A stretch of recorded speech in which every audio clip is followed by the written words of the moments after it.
there, but I've got wood here.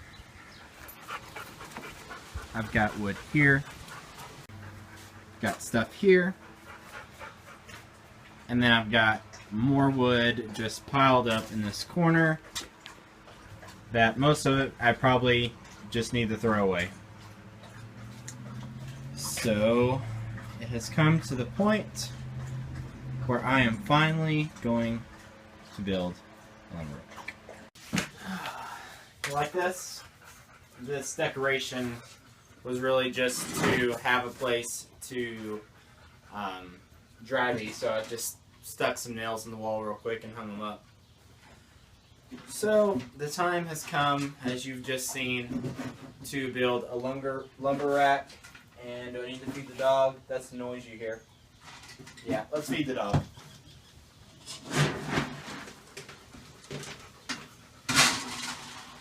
There you go.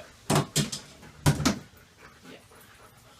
So I'm going to build a lumber rack. I looked around looking for lumber storage. You know my shop is very small, about 13 by 13. I keep a lot of lumber stored in my carport because it's made with kind of a ladder style piping, so I'm able to stuff boards in that way. But I need a place for small cutoffs to keep things. So I have decided, based on all the designs I found, the best one for me, and I think for most people out there, is the one that Steve Ramsey made a few years ago. I think he made this plywood and lumber storage cart. It holds sheets here, 4 storage bins, and for longer goods here. And his philosophy behind this was, most of us, we buy a sheet of plywood and we use it very shortly thereafter. We don't store plywood. I kind of do, because I live about 40 miles from the most inexpensive lumber yard, so I kind of get a lot when I'm there. But really, I found that I go to town enough to get it as I need it, and I can plan far enough ahead. So I'm going to build this out of handy dandy particle board that I got from the church, the old pew backs that I've used to build most of my modular cabinets. I am going to rip it down. I'm going to have to join it together to make some of the panels as big as I need them, but the end cost should be some glue and pocket hole screws and of course time. So stick with me. Before we get that though, Steve does give these plans away for free. Very detailed planning, put a lot of work in them, so if you want the plans, go to woodworkingforimmortals.com. I'm not being sponsored by them, but I will happily endorse Steve because he does good stuff. So, great plans, great cart, very well designed. So let's get making. So once again, I'm using these church pewbacks. I honestly don't know what I'm going to do whenever I'm out of these. I've only got about 4 left after this project. Here I am just pulling out the staples and nails that are still left in there. The trim on the back gives me a good straight edge to reference off of. My saw just has 1 inch on the short side, so I'm not really losing any material. And I never remember to put on my dust mask whenever I first start working with this. But after that first rip cut you just saw me do, I remembered because I was choking on all that particle board dust. I didn't go for super precision in this project. I was just really kind of just get it done. As you see, it took a lot of panels. It would have been a lot faster if I just had some particle board to do this with. I think I've got enough to make this thing now. I've got 8 48-inch by 20 panels. I think that gives me just enough extra to make all the 48-inch pieces I need, including the 48-inch squares and the 31 and something bottom. And then I had enough offcuts from the pews to give me the 24-inch tall dividers for the lumber, vertical lumber storage. Of course, I've got to cut these down to size. Then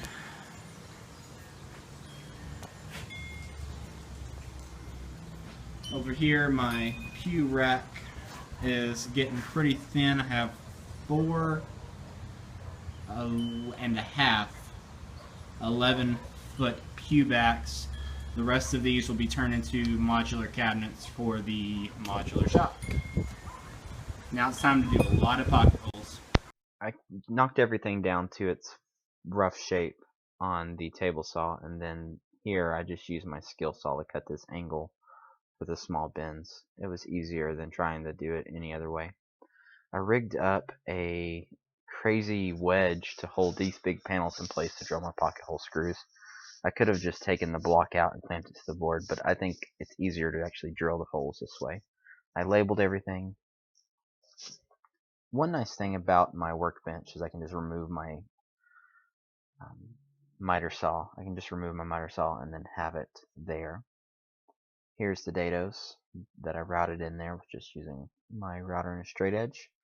And it was about this point that I realized that this is 31.5 inches and the door to my shop is only 29 inches. I knew the door to my shop was only 29 inches, but for some reason it just slipped my mind for this whole process. I just got casters on a moving dolly from Harbor Freight, put those in. That's the cheapest way to get casters if you don't need them to lock, and I decided to put it in my carport because I had no other choice. Here is the completed lumber rack. It was originally going to go in my shop, but I did not measure before I made it, and the only doors into my shop are this door and the other door that you normally see in most of my videos, and those doors are only 29 inches. This is 31, actually about 33 inches all said and done. I thought about amending the plans, then I changed my mind just because I would have lost that whole middle section right there, and I really wanted that. If I would have had the foresight to realize the size of this thing, I could have scaled everything down a little bit proportionally, and I would have done that. This is made out of old church pews particle board. I had to laminate and join a lot of these panels together to get 48 inches square.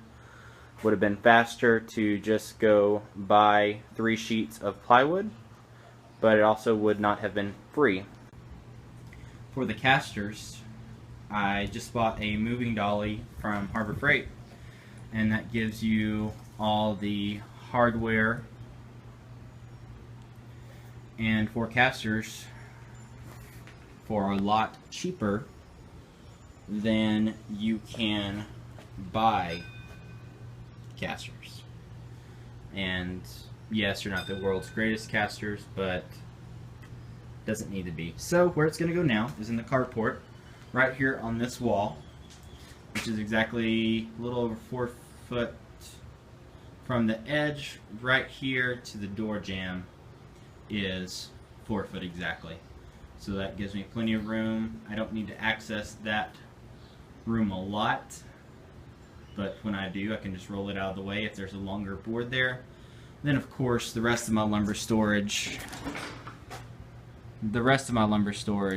is in the metal joist, and that holds a lot of lumber.